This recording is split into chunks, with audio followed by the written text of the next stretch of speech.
오늘 다 같이 함께 볼 하나님의 말씀은 사무엘상 9장 사무엘상 9장 1절부터 9절입니다. 8장이 맞죠? 네, 8장 1절부터 9절입니다. 제가 잘못 기록했네요.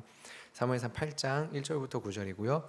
우리 한 절 한 절 함께 교독하고 마지막 9절은 합독하도록 하겠습니다. 사무엘상 8장 1절부터 9절까지입니다. 제가 먼저 읽겠습니다. 사무엘이 늙음에 그의 아들들을 이스라엘의 사사로 삼으니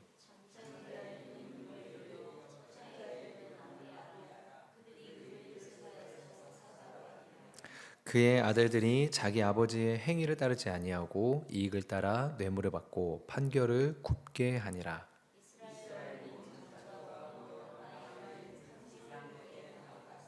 그에게 이르되 보소서 당신은 늙고 당신의 아들들은 당신의 행위를 따르지 아니하니 모든 나라와 같이 우리에게 왕을 세워 우리를 다스리게 하소서 한지라.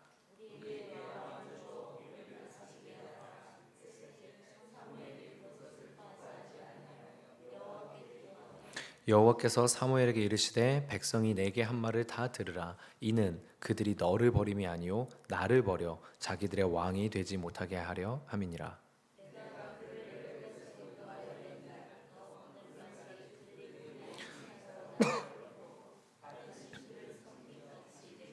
함께 읽겠습니다.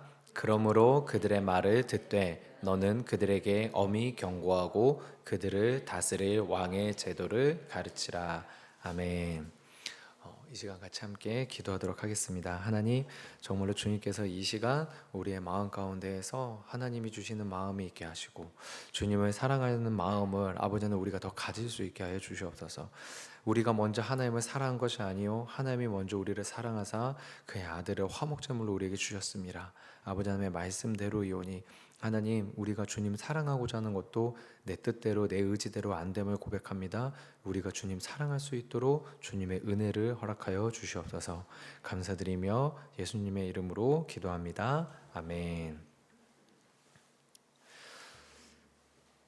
자산어보라는 영화가 있습니다. 그 정약용의 형인 정약전이 쓴 책 자산어보를 그대로 제목으로 한 영화인데요. 그 영화가 상당히 좀 정적인 영화고요. 그렇게 썩 사실 막 다이나믹하고 막 그렇게 재밌진 않습니다. 근데 저는 상당히 되게 감동 있게 봤고요. 너무 좀 좋아서 주변에 있는 사람들한테 막 추천하고 막 그러긴 했었습니다. 흑백 영화인데 재밌더라고요. 그 요즘에 나온 영화지만 흑백으로 촬영한 거거든요. 근데 거기에서 제가 한 장면이 제 마음 가운데 계속 남아 있는데 뭐가 있냐면 정약전이 이제 정약용과 함께 이제 유배를 가게 됩니다. 왕에게서 이제 눈밖에 나서 유배를 나가게 되는데 정약용은 이제 산으로 유배를 가고 정약전은 이제 바다 섬으로 가게 되거든요. 그래서 가는 곳이 흑산도인데 거기를 흑산도라고 하지 말고 자산이라고 보자라고 해서 자선어보라고 그 흑산도에 있는 어류들에 대해서 기록한 책인데 그 흑산도에 살면서 한 청년이 있습니다. 근데 그 청년은 이제 성리학을 제대로 배우고 성리학이 제대로 조선에 뿌리를 내리면 조선이 다시 새로워질 수 있고 부국강병을 할 수 있다라고 믿고 있는 청년이었죠. 근데 이제 정약용이랑 정약전은 사실 이제 서학이라고 하는 이제 천주교에 관련된 학문을 또한 이렇게 실사구시의 학문을 가지고 있어서 거기에서 이제 이 젊은이랑 정약전이 계속해서 약간 부딪히면서 그러면서 서로 함께 어울려져 가는 장면이 있습니다. 그리고 이제 마지막으로 갈수록 이제 이 청년이 자라나서 섬 밖으로 나가서 이제 관리가 돼서 그 자기가 배운 대로 성리학을 펼치는 그 가르침을 펼칠 수 있는 기회가 생기는데 막상 관리가 되고 나니까 그 성리학의 유교 사상을 배웠다라고 하는 그 양반들이 어마어마하게 부패한 것을 보게 됩니다. 그래서 이 청년이 그 관직을 이제 때려치고 다시 이제 자기 고향인 흑산도로 돌아가고 자기를 가르쳐줬던 정약전을 생각하면서 돌아가게 되거든요. 근데 그때에 이 청년의 대사가 너무 제 마음에 박혀 있는데 그게 뭐냐면 이 사람이 이렇게 말하는 거예요. 배운 대로 살지 못하니 태어난 대로 살러 갑니다. 라고 하고 가는 거예요. 네. 배운 대로 살지 못하니 태어난 대로 살려고 갑니다. 라고. 이게 너무나도 참 가슴에 맺히더라고요. 그리고 제 모습을 되게 많이 돌아보게 했습니다. 말씀을 배우고 기도하고 한다고 하면서 하나님 뜻대로 살아야 된다고 하면서 나는 배운 대로 살고 있나 하는 모습을 제가 되게 많이 생각해 보게 됐거든요. 그리고 배운 대로 살지 못하니까 내가 태어나기를 죄인으로 태어난 그냥 이 죄인의 삶으로 살고 있는 건 아닌가라는 것을 생각해 보게 됐습니다. 오늘 본문의 앞부분에서 있었던 장면은 이스라엘에서 굉장히 중요한 사건이었던 미스바 광장의 회개 사건, 이스라엘 백성의 심령 부흥으로 이어진 미스바 광장의 회개 사건이었습니다. 이 기적의 사건이 이 미스바 광장에서 있었던 블레셋을 물리친 이 기적의 사건이 어떻게 일어났는가? 정말로 모든 우상을 제거하고 하나님 앞에 모여서 통회하며 참회하며 회개함으로 이루어졌던 이 일인데, 이것이 한순간의 사건으로 끝나지 않고 7장 말미에 보면은 사무엘이 이스라엘을 돌아다니면서 순회하면서 가르치고 말씀을 다시 한번 전파하고 하나님의 통치로 이 이스라엘 백성을 다스리는 장면이 나옵니다. 그래서 이스라엘이 사무엘을 따르고 영적인 회복, 심령의 부흥으로 연결이 된 거죠. 그런데 오늘 본문, 우리가 함께 읽은 오늘 8장의 이 본문으로 보면 영적 회복을 이루고 계속해서 잘 되는 이야기면 마음이 놓일 텐데 그렇지가 않습니다. 사무엘이 나이가 많아서 그의 아들들이 이스라엘의 사사가 되었는데 그들이 사무엘의 행위를 따르지 않고 뇌물을 받고 판결을 굽게 합니다. 그러자 이스라엘의 모든 장로가 사무엘에게 나와서 이야기를 하죠. 오늘 본문의 5절의 내용이 그러합니다. 그에게 이르되 보소서, 당신은 늙고 당신의 아들들은 당신의 행위를 따르지 아니하니 모든 나라와 같이 우리에게 왕을 세워 우리를 다스리게 하소서 한지라. 여러분, 이스라엘 장로들은 사무엘에게 찾아와서 왕을 지금 요구하고 있습니다. 그리고 이때 내세운 이들의 논리가 무엇이냐면요, 당신 아들들 잘못하고 있습니다. 그렇기 때문에 우리는 당신의 아들들을 우리의 지도자로 인정할 수가 없습니다 라는 것입니다. 그래서 왕을 요구한다라고 하는 거죠. 여러분, 이 논리가 무리한 요구가 되는 논리일까요? 아니요, 그렇지 않습니다. 그렇지 않습니다. 무리한 요구가 아닙니다. 무리한 요구가 아닙니다. 정말로 사무엘에게 요구할 수 있죠. 근데 사무엘의 반응이 어떠합니까? 6절에 이렇게 나와 있습니다. 우리에게 왕을 줘 우리를 다스리게 하라 했을 때 사무엘이 그것을 기뻐하지 아니하여. 사무엘이 기뻐하지 않습니다. 너무나 분명하게 자기 자식들의 죄가 드러나서 장로들이 탄원하는데 사무엘이 기뻐하지 않습니다. 왜 그렇습니까? 자기 자식들을 탄원하기 때문일까요? 아니요, 그렇지 않습니다. 지금 6절에 명확하게 나와 있습니다. 사무엘이 무엇 때문에 기뻐하지 않았다라고 말합니까?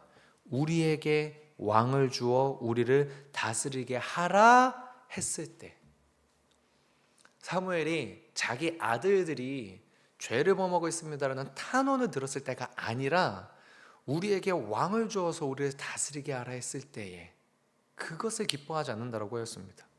여러분, 그래서 여기에서 우리의 묵상 포인트가 있는 것 같습니다. 그것이 무엇이냐면 우리는 다른 기준으로 삶을 사는 것을 끊임없이 계속해서 훈련해야 된다는 겁니다.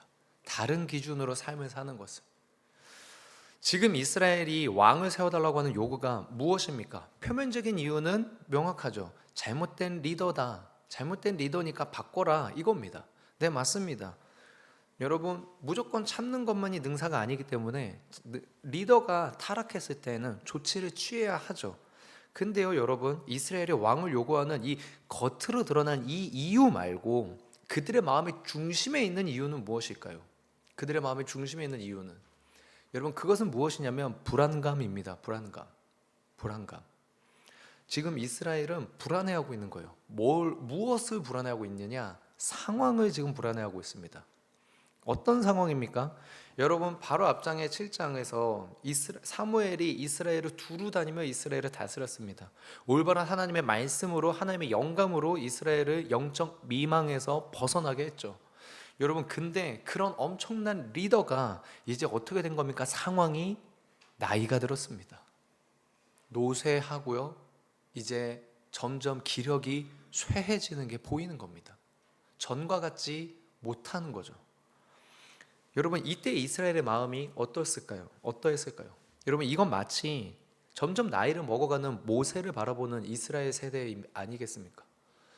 정말 그 뒤를 이을 여호수아의 마음의 불안감, 여러분, 그게 지금 이스라엘의 마음 가운데 있는 불안감이라는 겁니다. 상황이 힘들어지기 때문에.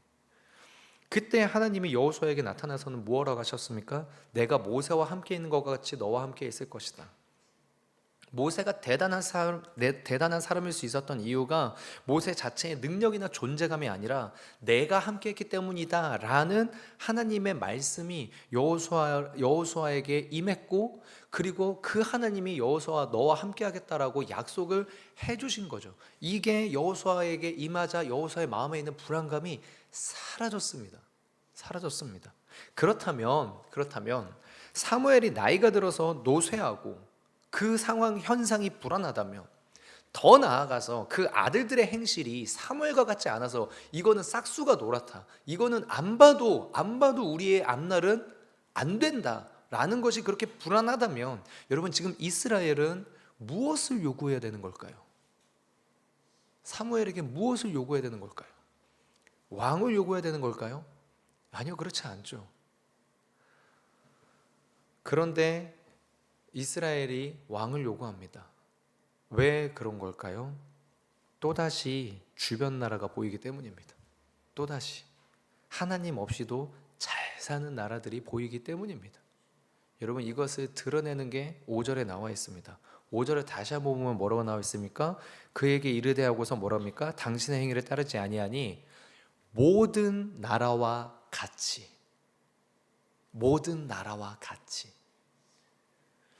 이스라엘이 보니까 자기들이 불안하게 여기는 이 상황에 대한 해결책이 주변 나라들은, 이방 나라들은 강력한 왕을 세워서 그 강력한 왕권으로 해결되는 것을 보고 있는 거예요.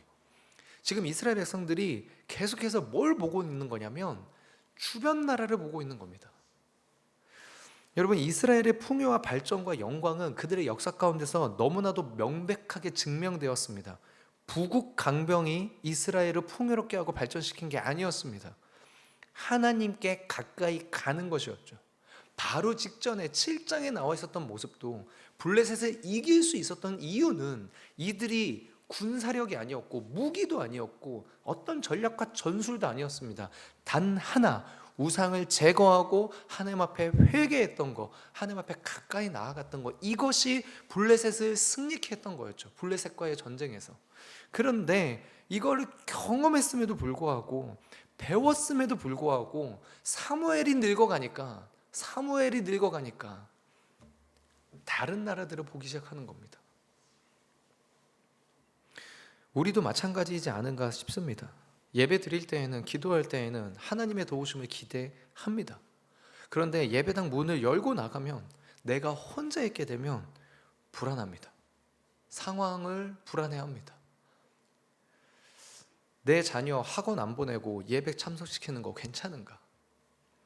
옆집 누구는 어떻게든 학원 보낸다는데, 교회 봉사 이거 할 시간에 자격증 하나 더 공부하는 게 맞는 거 아닌가?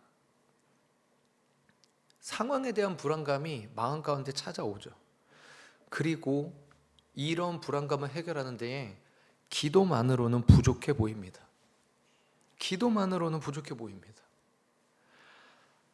게다가 우리 눈에는 성공한 사람들이 보이기도 하죠. 억지로 학원을 보낸 애가 나중에 스스로 공부하기 시작했다더라. 누가 면접 최종까지 갔다더라. 여러분, 이런 상황과 현상이 계속 보이니까 마음이 더 급해지고 불안해집니다. 그래서 눈에 보이는 그들처럼 해야 될 것 같습니다. 그들처럼. 그런데 정말 과연 그렇습니까? 사무엘이 왜 이스라엘 장로들의 이야기를 기뻐하지 않습니까? 사무엘도 자기 아들들이 잘못하고 있는 거 알고 있었습니다. 모를 리가 없죠. 사무엘인데요. 그런 아들들의 잘못을 지적하는 것이 기분 나쁜 게 아닙니다. 자기 아들들이 잘못한 건 자기도 알고 있으니까요. 사무엘이 기뻐하지 않는 이유는 그 힘겨운 상황에, 그 불안한 상황에 이 이스라엘 장로란 사람들이, 다른 사람도 아니고 이 장로라고 하는 사람들이 주변 나라, 이방 나라들과 똑같은 기준으로 리더십을 원하고 있다는 겁니다. 주변 나라와 똑같은 기준의 리더십을요. 사무엘은 그것에 화가 난 것입니다. 아닌데, 정말로 아닌데. 그러니까 다른 가나안의 다른 나라들은 몰라도 이스라엘은 아닌데, 이스라엘의 리더십이 잘못되었다면 다른 나라들처럼 왕을 세우는 게 아니라 다른 나라들과 다르게 하나님께 물어봐야 되는데, 다른 나라들과 똑같은 기준으로 삶을 패턴을 바꿔가는 게 아니라 다른 나라들과 다르게 하나님의 기준으로 삶의 패턴을 바꿔가야 되는데, 더더욱 지금 이스라엘이 자기네들끼리 속으로 결론을 내려놓고, 그것도 이방 나라들의 기준을 가지고 결론을 내리고는 사무엘에게 따지듯이, 자기들은 정당하다는 듯이, 당신 아들들의 죄악을 당신도 알고 있지 않냐, 그러니 우리의 요구는 당연하다는 듯이 사무엘에게 왕을 요구하고 있고, 사무엘은 그것을 보고 통탄하고 있는 것입니다. 여러분, 여기에 대고 하나님의 평가가 무엇입니까? 7절과 8절입니다. 여호와께서 사무엘에게 이르시되 백성이 네게 한 말을 다 들으라. 이는 그들이 너를 버림이 아니요 나를 버려 자기들의 왕이 되지 못하게 함이니라. 내가 그들을 애굽에서 인도하여 낸 날부터 오늘까지 그들이 모든 행사로 나를 버리고 다른 신들을 섬김같이 네게도 그리하는도다. 하나님은 이들의 모습에서 출애굽 광야 세대를 봤고요, 이들의 모습에서 사사시대 때 반복된 죄악을 저지르는 이스라엘의 모습을 보고 계신 겁니다. 다시 처음의 이야기로 돌아가서요, 여러분, 이스라엘이 사무엘의 아들들의 잘못된 리더십을 보고 불안감을 느끼는 것, 여러분, 이것 자체가 죄악입니까? 잘못입니까? 아니요, 이것 자체는 죄도 아니고 잘못도 아니고 아무것도 아닙니다. 불안감을 느끼는 것에 대해서요, 여러분, 이것 자체는 죄가 아닙니다. 언제나 하나님은요, 우리가 불안감을 느낀다는 사실 그 자체를 놓고 책망한 적이 없으십니다. 그 불안감을 느꼈을 때 어떻게 반응하냐를 두고 늘 우리에게 말씀하신 거죠. 세상 사람들은 이렇게 반응해도 너희들은 달라야 된다. 믿지 않는 사람들은 이렇게 반응해도, 이 기준을 가지고 믿지 않는 자들은 세상을 살아가도 너희들은 달라야 된다. 너희는 내 백성이니까. 너희는 내 백성이니까. 내가 너희를 다스리니까.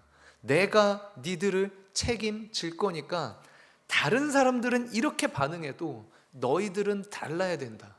여러분, 하나님이 늘 말하는 포인트는 불안해하고 있는 것 자체에서 하나님이 말씀하신 게 아니라 그 불안감 때문에 자꾸 이 기준으로 가려고 하는 그 모습에다가 대고 하나님이 늘 말씀하십니다. 다른 사람들은 이 기준으로 가는 거에 대해서 내가 뭐라 할 말을 안 하겠지만 너희들은 달라야 된다. 왜냐? 너희는 내 백성이고 나는 너희의 하나님이니까. 내가 이들의 하나님이 아니라 내가 너희의 하나님이니까. 자녀의 입시나 진로 문제 때문에 학원에 대해서 고민하는 것 자체에 대해서 이게 왜 죄가 되겠습니까? 여러분, 그건 죄 아닙니다. 자녀의 입시를 놓고 학원이 필요하면 가야죠. 보내야죠. 근데 문제는 뭡니까? 하나님보다 그걸 더 앞세우는 부분은 문제라는 거죠. 아이들이 학원이나 공부로, 대학의 입시의 진로로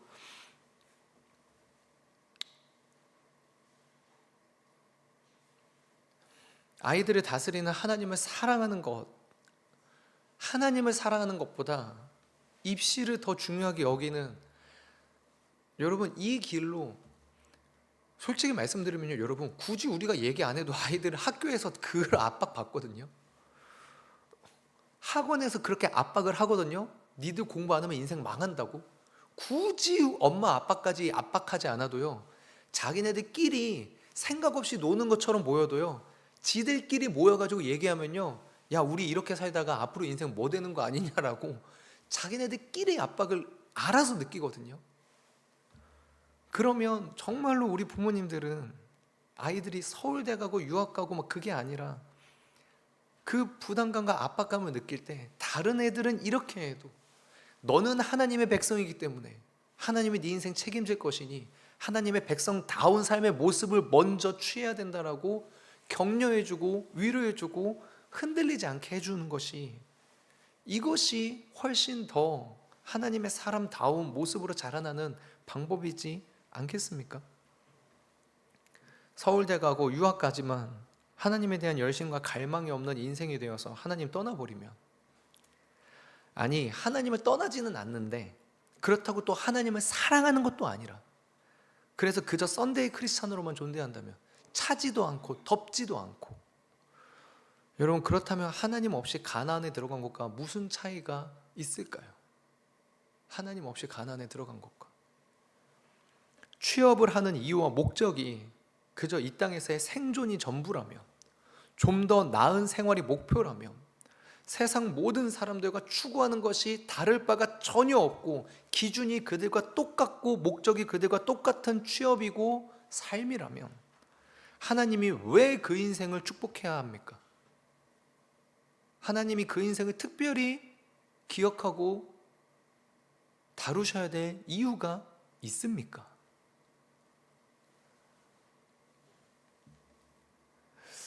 여러분, 우리는 다른 기준으로 사는 것을 계속해서 연습해야 합니다. 지금 이 사건이 언제 일어난 사건입니까? 사무엘이 평생을 바쳐서 기도하고 가르치며 이스라엘을 다스린 후에 일어난 일입니다. 이것이 주는 메시지는요, 명확합니다. 우리는 은혜가 없으면 배운 대로 살지 못합니다. 하나님께 매달리는 이 기준을 어떻게든지 간에 매일같이 이거 가지고 통탄하고 씨름하고 마음에 찔리고 우리의 가슴과 생각을 가득 채우지 못하면, 우리는 배운 대로 살지 못해서 태어난 대로 살 그 자리로 가게 되는 존재들이라는 겁니다. 사무엘이 일평생을 바쳐서 이스라엘을 가르치고 전했는데, 그들이 사무엘이 조금, 아니 솔직히 좀 많이 노쇠했겠죠. 그리고 그의 아들들의 죄악이 너무 치명적이었겠죠. 그러면 이 가르침을 받은 사람들이라면 이 가르침대로 하나님 앞에 기도하는 이 기준의 삶으로 가야 되는데, 이 가르침을 받은 사람들이 오히려 세상의 기준과 똑같은 왕을 달라라고 하고 있으니, 사무엘이 마음 가운데 어떻게 했습니까? 내가 지금까지 수십 년을 어떻게 기도하면서 이 백성을 위해서 가르쳤는데, 내가 어떤 눈물로 가르쳤고 내가 어떤 심령으로 가르쳤는지를 하나님이 아시고 니들 자신이 알 텐데 어떻게 이런 기준을 들이밀 수 있냐? 여러분, 우리가 정말로 세상과 다른 기준으로 사는 거 어려운 일이 참 맞습니다. 몇 번이나 말씀드리고 고백하는 것이지만 저도 진짜 안 돼서 넘어지고 남모르게 울고 넘어지고, 하나님 난 참 왜 이렇게, 죄송합니다, 혼자 말할 때는 참 욕설도 합니다. 저 스스로한테 난 왜 이렇게 참 못 갔습니까? 라고 막 합니다. 근데 아무리 자책하고요, 아무리 기도하고요, 아무리 눈물 흘려도요, 저 진짜 안 변하더라고요. 제가 진짜 안 변하더라고요. 배운 대로 살지를 못하는 게 제 모습입니다.